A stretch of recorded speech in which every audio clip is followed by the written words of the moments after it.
Well, welcome back. Good Thursday morning, everybody. Thanks very much for joining us this morning. I'm Maria Bartiromo, and it is Thursday, August 10th. It is 8 a.m. on the button on the East Coast. President Biden snapping at Fox News' Peter Doocy yesterday when asked about his involvement in his son's business transactions.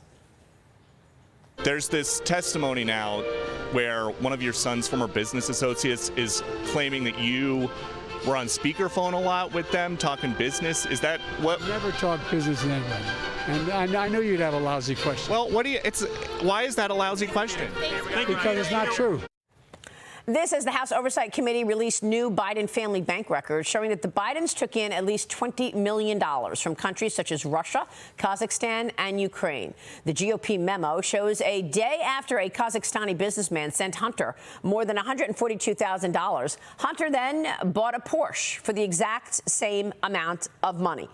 Also tracking is a Russian oligarch's $3.5 million check, which was sent to Hunter Biden Devon Archer's shell company. Then Vice President Joe Biden had dinner with both the Kazakhstani businessman and the Russian oligarch who sent the money in 2014 and 2015.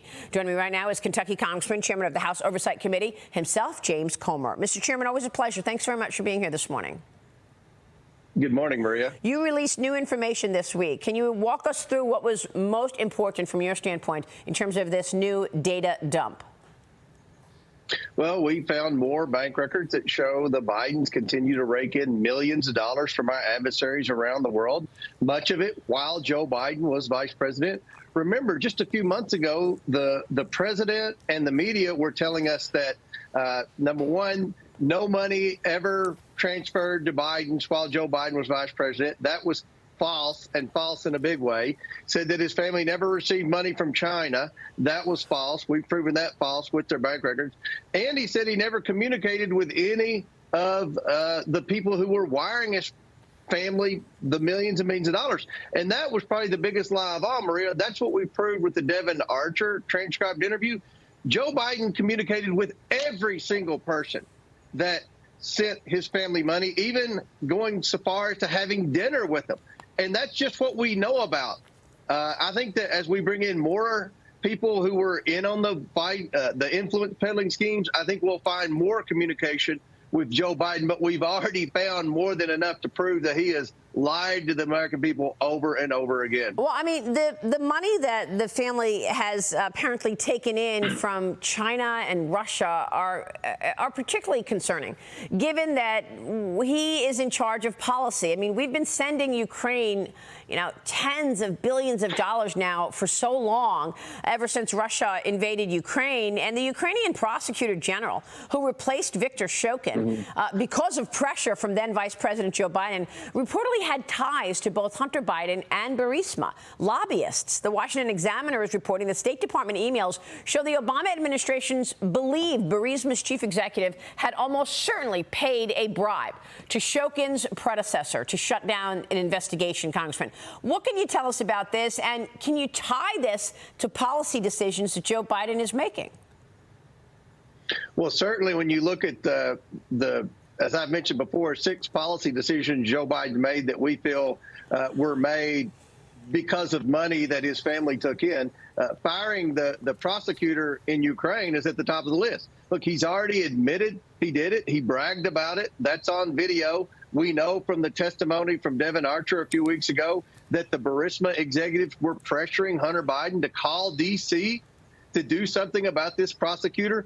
4 days later, then Vice President Joe Biden gets on a plane and goes to Ukraine and threatens to hold up foreign aid in exchange for terminating the special prosecutor who was investigating the corrupt energy company that was paying his son millions and millions of dollars. We also know that the FBI had that 1023 form that alleged that Joe Biden took a bribe from that same company. So there's overwhelming evidence that Joe Biden was very involved in that policy decision, because one of the bank records that we disclosed yesterday showed that his son received over $3 million from this Burisma. And remember, Maria, in that Form 1023, the oligarch brags that it would take investigators 10 years to unravel all the different money that he sent the president's son and the president because they sent it through so many different bank accounts and so many different shell companies. Now, remember, we've already proven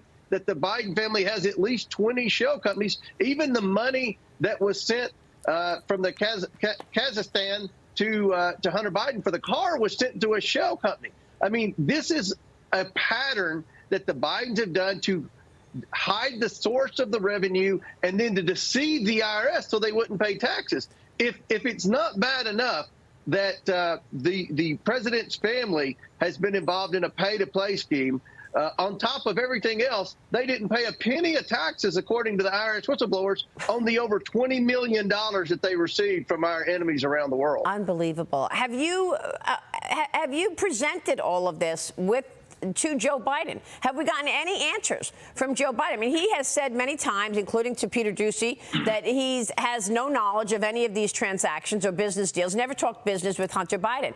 Shouldn't we be able to hear an answer from the Bidens, given all of your reporting? I mean, it's been nearly 2 months since the House Oversight Committee obtained that FBI whistleblower document accusing President Biden and Hunter Biden of taking a $5 million bribe each from Burisma.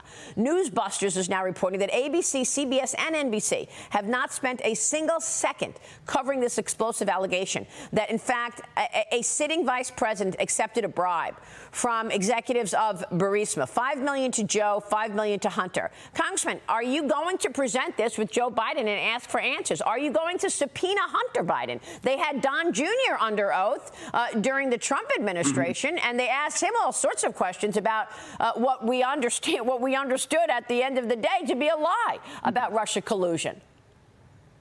Yeah, this is always going to end with the Bidens coming in front of the committee. We are going to subpoena the family. I mean, we're putting the case together to win in court.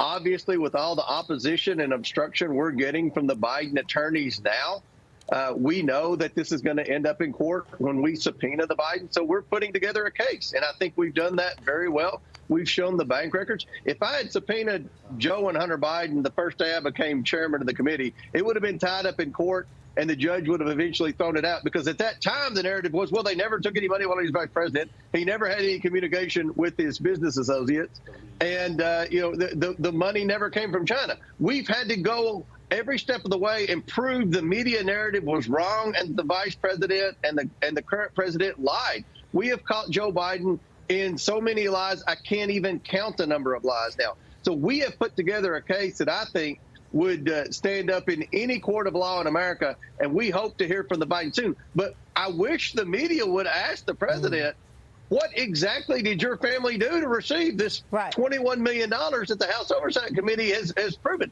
He just continues to say, well, that's a lie. That's not true. We have their bank records, Maria. Right. Bank records don't lie. Congressman, when are you expecting to subpoena Joe and Hunter Biden?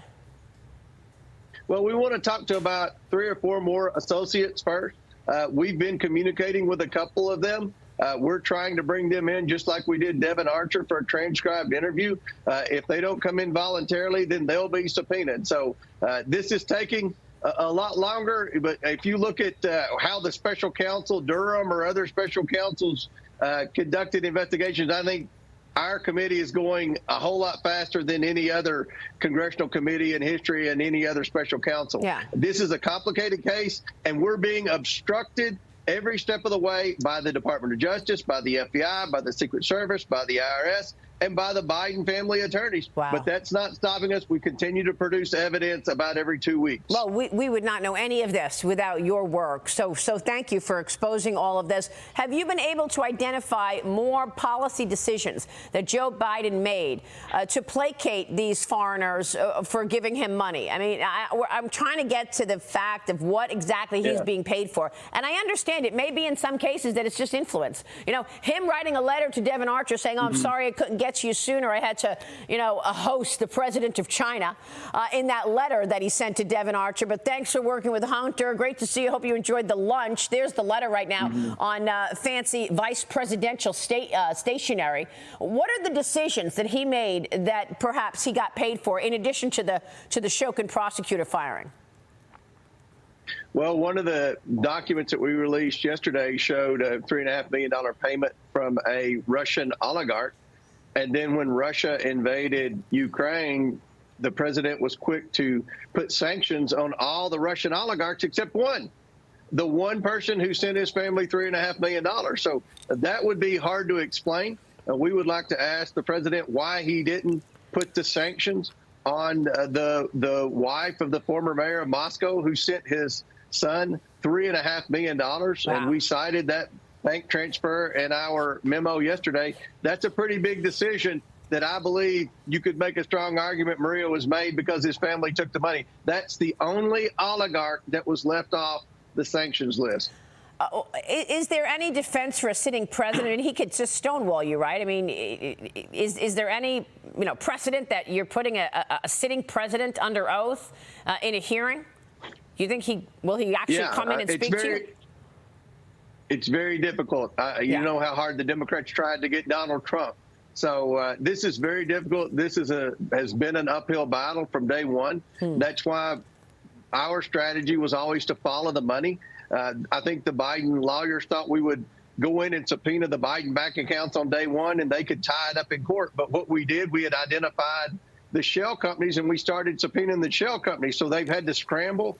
Now they're making it harder and harder to get bank records on the shell companies. They're threatening the banks. Wow. They're threatening the people that were whose names were on some of those shell companies along with the Bidens. I mean, the amount of obstruction that we're seeing on a daily basis in this case is very disturbing. I know everyone's concerned about the DOJ giving Hunter Biden the sweetheart plea bargain deal. Yeah. And yes, that is an example of the weaponization of the federal government. But what we're seeing every day behind the scenes from the Department of Justice, from the FBI, from the Biden attorneys, and from the Democrats on the House Oversight Committee should make every American sick at their stomach. Because I think the one thing that we all agree on, whether we're conservative or liberal, is that we oppose public corruption. Yeah. And what we're seeing every day is public corruption in this White House, pay-to-play schemes where the president tries to use plausible deniability that he didn't have any knowledge. He just talked to all these people about the weather and, had dinner and talked about the filet mignon and not